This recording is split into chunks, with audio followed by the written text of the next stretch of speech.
do something you're very passionate about. And don't try to chase what is kind of the hot passion of the day. People say you have to have a lot of passion for what you're doing, and it's totally true. And the reason is because it's so hard that if you don't, any rational person would give up. It's really hard, and you have to do it over a sustained period of time. So if you don't love it, if you're not having fun doing it, you don't really love it, you're going to give up. So just go and do it, try, learn from it. You'll fail at some things. That's a learning experience that you need so that you can take that on to the next experience. And don't let people who you may respect and who you believe know what they're talking about, don't let them tell you it can't be done. Because often they will tell you it can't be done, and it's just because they don't have the courage to try it. I think people that look for great ideas to make money aren't nearly as successful as those who say, okay, what do I really love to do? What am I excited about? What do I know something about? What's kind of interesting and compelling? It's very rewarding when you work on something you think is going to make a big difference. And yeah, it's a little bit harder, but I think the passion that one might bring with it brings so much more energy to that you're more likely to succeed. You have to have an emotional investment in what you're doing. If you don't love what you're doing,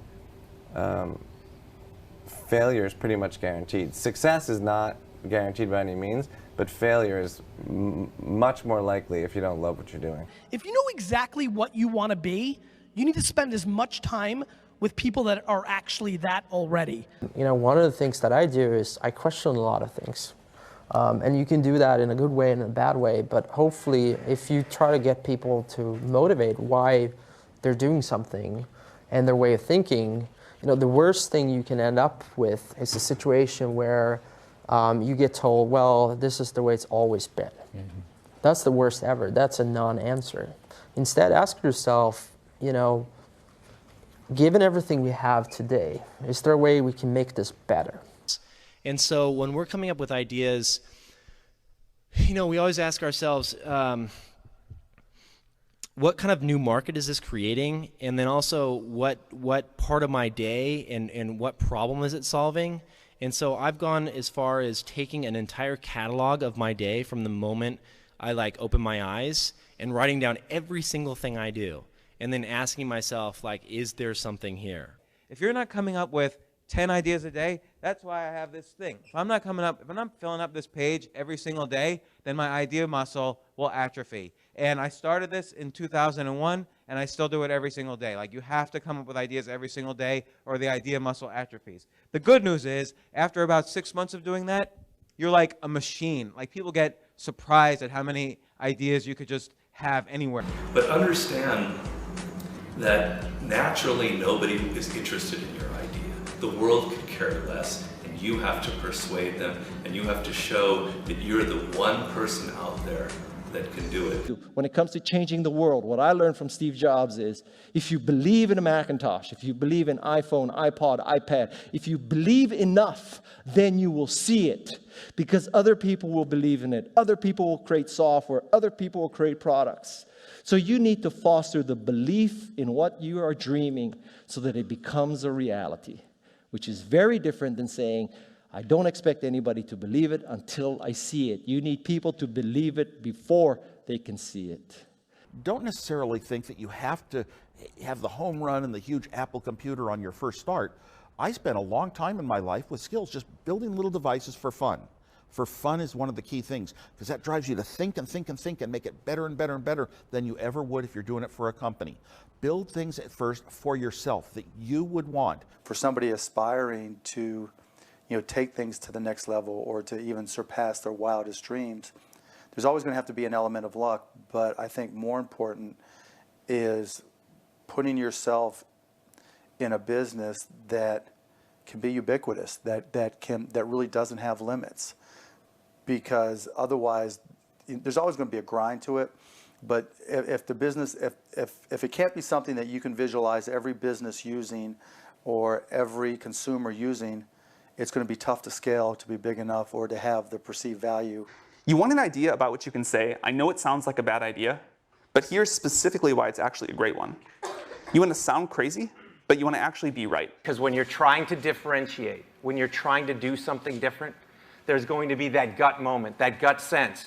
Is this right? Is this not right? If you're not having doubt, you're not pushing the boundaries far enough. Don't think about how do I get big fast. That will happen if you actually build something super meaningful and super important. So don't think about, what is the quickest way to success? Think about what is the best way to building something important that the world really needs. This little idea explains why some organizations and some leaders are able to inspire where others aren't. Let me define the terms really quickly. Every single person, every single organization on the planet knows what they do, 100%. Some know how they do it, whether you call it your differentiating value proposition or your proprietary process or your USP. But very, very few people or organizations know why they do what they do. And by why, I don't mean to make a profit. That's a result. It's always a result. By why, I mean what's your purpose? What's your cause? What's your belief? Why does your organization exist? So when we see a kid with a lemonade stand, it's different than when we see a vending machine selling lemonade, even if it's exactly the same product, because the story around it is what people are paying for. So when I meet small business people, all I ask them is not what's their balance sheet, but what's their story. Why should I pick you? Why do I care about what you're doing? And if you start giving me all this inside baseball statistics about why you're 2% better than some other competitor, I'm already glazed over, because that's not part of the way I see the world. That I have to want this to exist in the world. I have to not, so it's a similar rule, just say, if this was successful and I had nothing and I was not involved and I got no money off it or would I want it to do well? And that's a great check, I think, to know if you really feel good about the idea and can be passionate about it. One of the things I advise entrepreneurs to do is when you have an idea, so a classic entrepreneurial impulse is to hold the idea close to you and not go tell people because, oh, the idea is so special. Right. That's almost always a mistake. Go talk to Why is that a mistake? Yeah. It's a mistake because your actual real competitive advantage is not that you have this idea that you have locked away in your closet, which may or may not be accurate and you have no idea which it is. Your actual competitive advantage is if you're assembling the intelligence around, does this idea work? What is the right teams? What is the right learnings? And we're essentially in motion. The hardest thing to do is start. You have all these ideas and everyone has an idea, but it's really about executing the idea and building the idea and attracting other people to help you work on the idea. That is the biggest challenge. But the way to begin is to get the idea out of your head, draw it out, talk about it, program it if you're a programmer, or make it if you're building something. Like, you don't have to be the best, but you have to be dangerous, right? You have to learn just enough to be dangerous to build an idea, concept it, and show it to the world. And then it turns out there are lots of other people, including all 170 employees that work at Instagram, who are much better at doing all that stuff than I am. But you need to find people who can, be drawn to the idea that you build, and then they end up taking it and making it even better. One way to conceptualize what makes a good product is, good engineering is part of it, good design is part of it, but really it's, one way I think about it is maximizing the probability that someone shows up at the front door of, your store or your website or whatever it is and ends up with a solved problem. And oftentimes the best methodology is to start with the perfect experience with just one person, get that right, and then figure out how to scale something great instead of scaling something not so great and then trying to improve it. That's really hard to do. And so I think when you are starting a new business, you don't want to go after giant markets. You want to go after small markets, and you want to take over those markets quickly. Constantly seek criticism. Yeah. A well thought out critique of whatever you're doing is as valuable as gold. And you should seek that from everyone you can, but particularly your friends. If you're not utilizing an online community, then you're at a disadvantage to those who are. You can be asking online communities what they think about your ideas, or if they have any advice with what you're working on.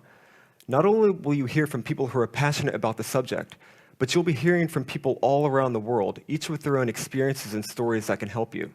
And there are a lot of people from whom we can learn a lot. And I think like, you know, the one piece of advice is like, don't underestimate anyone you come across ever. Right. Like whether they're, a blue collar worker waiting for the bus, or they're, helping you at they're the server or bartender at the restaurant, or they're a lower ranking employee. I mean, the smartest leaders I've ever seen have always gone around the room and asked for everybody's opinion. Most startups that fail do it ultimately because they did not make something that people wanted.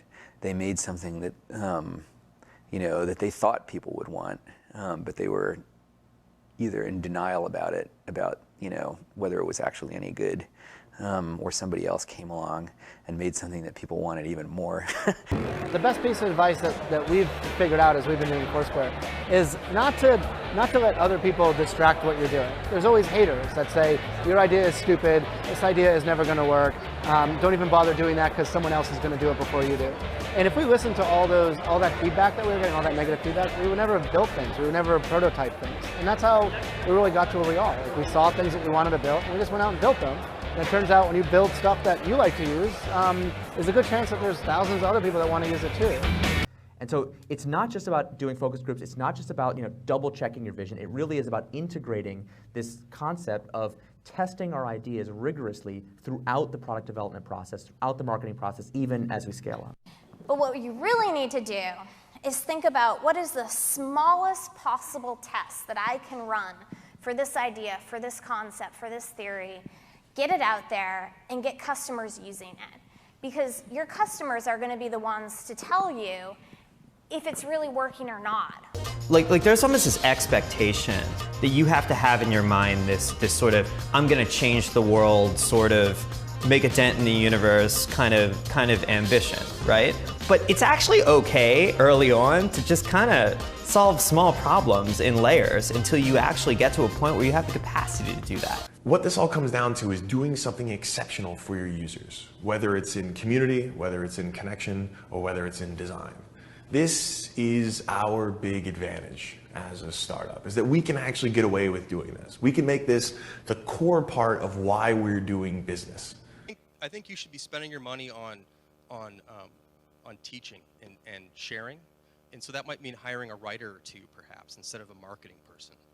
And start writing and start getting people to listen to what you're saying. You can't talk about yourself all the time because no one's going to come back for that, but you have to talk about things that are relevant to your industry or ideas that you have and start to build that audience up. I do think that one thing that's important is, especially if you're a founder or a technical founder, is to realize that you can't do everything, and even if you can, you shouldn't. You should find a great partner no matter what it is that you're doing. And you should look for someone who is very high intelligence, very high energy, and very high integrity. And you need all three of those, and you can't compromise on any one of them.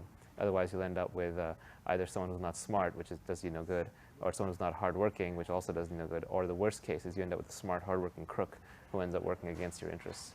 And integrity is something that takes a lot of time spent with someone to figure out.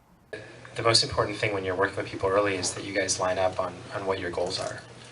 That sounds really basic, but you can totally, it can be fine. You can want to build a small business that makes money and you don't have to go to an office every day. Or you can want to build a huge company. You can want to build Google. But I think you have to be really, really aligned on that. When a lot of corporations have, they might call them core values or guiding principles or so on, but the problem is usually they're very lofty sounding. They kind of read like a press release the marketing department put out. They sound just like their competitors, and maybe you learn about it on day one of your job, but then it becomes this meaningless plaque on the lobby wall. Well, we wanted to come up with committable core values, and by committable, meaning we're willing to hire or fire people based on those values, completely independent of their actual job performance. The definition of values is they're the behaviors or principles that you religiously adhere to within your company. When I say religious, I mean that no amount of data will sway you from those principles, and the degree to which that you have the courage to maintain your conviction around those ideas is the degree to which you're going to be successful over the long term. A company is simply a group of people, and as a leader of people, you have to be a great listener, you have to be a great motivator, you have to be very good at praising and looking for the best in people, You know, people are no different from flowers. If you water flowers, they flourish. If you praise people, they flourish, and that's a critical attribute of a leader. So I kind of like half jokingly with a lot of people say that, you know, my job is basically like to be the assistant for the rest of the company. Like my job is to make sure that like you have what you need, that it's and basically you have everything you need to kick ass. Like that's my job. If you don't have that, then let me know, because I'm not doing my job. You know, there are a lot of things that are outside of your control. A lot of external circumstances will determine the success of your idea, whether, you know, the market timing is right for this new kind of service, or whether people, you know, whether a customer, like the economy is right for your kind of service, right? Whether you meet the right people who will finance your company. Many external circumstances are like outside of your control and like, but will affect the outcome, and you know, you have to like be okay with that. Another quality that I think is important is kind of being flexible-minded or open-minded. I'm not saying you shouldn't have a vision for your idea or your product, but you need to be open to changes. So many things go wrong when you're starting a company, and often I think people ask, you know, what mistakes should you avoid making? And you know, my answer to that question is don't even bother trying to avoid mistakes, because you're going to make tons of mistakes, right? And the important thing is actually learning quickly from whatever mistakes you make and not giving up, right? And I mean, there are things every single year of Facebook's existence that could have killed us or made it so that it just seemed like moving forward and making a lot of progress just seemed intractable. But you just kind of bounce back and you learn, and nothing is impossible. You just have to kind of keep running through the walls. The two things we really zero in on people are, you know, two things. They sound simple, they end up being very difficult. Courage and genius. Courage is the one we talk about a lot because it's the one that people can learn. You know, courage, which is to say not giving up in the face of adversity, you know, just being absolutely determined to succeed, you know, is something that you can like force yourself to do. It can be very painful. You can force yourself to do it. The genius part is a little bit hard to force yourself to do. You know, courage without genius might not get you where you need to go, but genius without courage almost certainly won't. And I think the reality is just, you know, not quite so glamorous. There's sort of there's an ugly side to being an entrepreneur, and also just more importantly, what you're actually spending your time on is just a lot of hard work. Sam mentioned this, but you're basically just sitting at your desk, heads down, focused, answering customer support emails, doing sales, figuring out hard engineering problems. So it's really important that you kind of like go in with eyes wide open. Optimism has a place, but I think even more so for the first-time entrepreneur, you need to be pragmatically pessimistic. What I mean by that is you need to define all of the worst-case scenarios in terms of financial loss, time loss, etc. Look at what you will learn if that happens and accept and come to terms with that before you ever start. If you don't do that and you go straight into battling the world, trying to conquer the world with rose-colored glasses on, the first time you hit a major hiccup, you're going to become really demoralized and you will quit. If you don't love it, you won't make it through the long period of pain that is inevitable. So make sure that you take care of yourself during the process. Make sure that you take care of your mental health, your physical health while you're doing it, because it's a long road.